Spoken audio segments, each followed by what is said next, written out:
Today I took one trade, one winner, and it was in my plan. I followed my plan, and it worked out.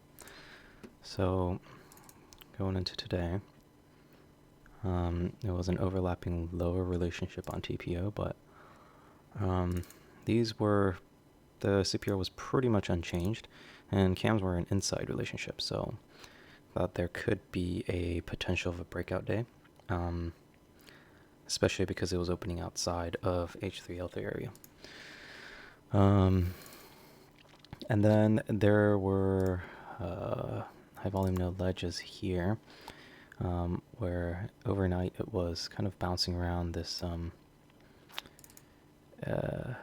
this area. So it was bouncing between value area high, which was also H3 level, and then this high volume node ledge level at 6676. So that one was over here. It was kind of this upper ledge of this high volume node, and overnight it was just bouncing between here and then here. I mean, it's actually rejected it from yesterday too, and then it held that level. So today it was opening above value in range, and I really wanted it to come back and test value area high or H3 before rallying up to high volume node ledge over here, or H4. And that was kind of my main scenario that I was looking at. I even say here, I say it's been bouncing around inside that level and value area high. Probably want to stay on the side of longs because it's opening up a value in range, but value area high would be a good place to long, but perhaps a short too because it's been rejecting well overnight. So that was kind of like a hesitant level I put in because it was rejecting well overnight, but I was really more biased towards longs here. But market opened up and it just started rallying right off the bat. So it opened up above value area high in H3, but under R1 and H4, and then just rallied straight through and got to the 66.76 high volume node ledge level that I had. So I was like, I guess I have to look for shorts now. And I said, although ideally I want to long value area high, but it's way too far away from it now. And the other thing that was concerning to me was that it broke above H4 and R1, so I thought maybe it would be like a continuation long where it retests this area and then keeps going. But I mean, it was in my plan, so I decided to look for shorts here. We are at 66.76 now, and I'm looking for shorts here. I kind of see this P shape a little bit. I also see it on the 2-minute chart, but yeah, it just starts selling off. I really wanted a retest here or something, but it ended up just selling off. So I'm still waiting for some sort of retest, but now there's a 20 range delta divergence here, another delta divergence on the 1 minute, and it's kind of retesting it, and I'm looking for a rejection here, but this is making me very nervous. It ends up not rejecting at all. It seemed for like a little while that it was rejecting, but I said, yes, it is. It seems to be holding there, but look at that. It's forming a CVD hidden divergence now, and that's more of a bullish signal than a bearish one, especially after this delta divergence. I did not like that, and the POC at the lows here. I really did not like that for shorts, so I decided to pass on that one. And good thing I did, because it just popped right back up, even forming a delta divergence on the 2-minute here, and broke the highs. So I'm still interested in long or shorts here, but I'm not a huge fan anymore because of these buying imbalances that came in, and big buyers here. But it's still somewhat at my level at 76, and went up 7 points above that. And what I see here is this huge 5-minute high volume shooting star, a 3-minute high volume basing candle there, and this was the key part here. It broke above, and it broke above these pre-market highs. So it's right here, the pre-market high. It broke above that. RSI did not. RSI is over here at pre-market highs. It broke above, but it's way down here. And also, it broke above this one, but it was actually a lower RSI there too. So there was RSI normal divergence as context over here. The other thing was that it formed this delta divergence on the 20 range chart. So it pops above, comes back down,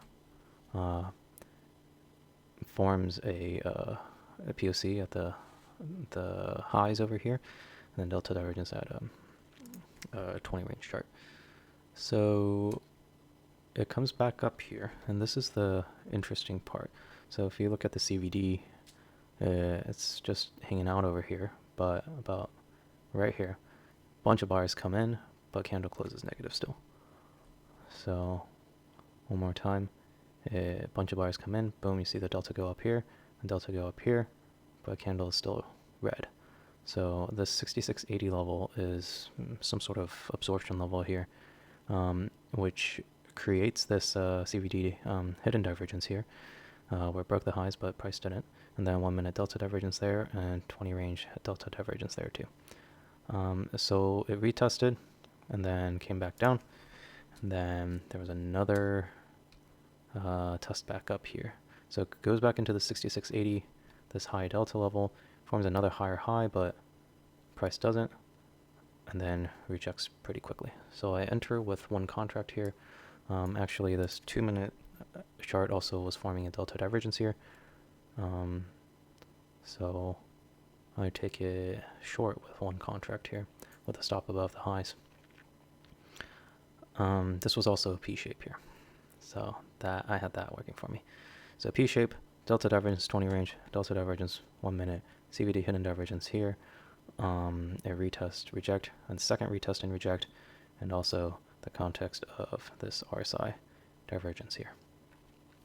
So I thought they were really good confirmations, even though I wasn't too certain on this level. And I took a short with one contract here, 7-point stop. And it comes back again to 6680. And you see that P shape over here, the initial P shape. And then comes back into 6680, and sellers hold that level very well. It forms another CVD hidden divergence here. It's breaking above the highs, but price is not anywhere near the highs. And then, yeah, so CVD hidden divergence there, and then it forms another P shape over here, and then starts rejecting here. So from then on, it was pretty smooth ride down. My target was just 3R. I was kind of getting nervous around H4 and R1 and VWAP here, because that's where I thought it would kind of continue its long trajectory, but it went beyond that and went all the way to value area high, which was my long level, formed a huge high volume hammer here, and then went back up, and then seems to have come down again after rejecting at R1 and H4. Yeah, so it hits 3R, and yeah, I'm all out of that one. So pretty smooth ride till my target at 55.5 or so. Yeah, it was a decent trade. I thought I had really good confirmations here, although I was a little bit uncertain on the level, but great confirmation, so I took it and it worked out. So my short thesis worked out. My long thesis also seems to have worked out. Where a long value area high, which was also H3, all the way up to H4, so that worked out also. Good day for my thesis.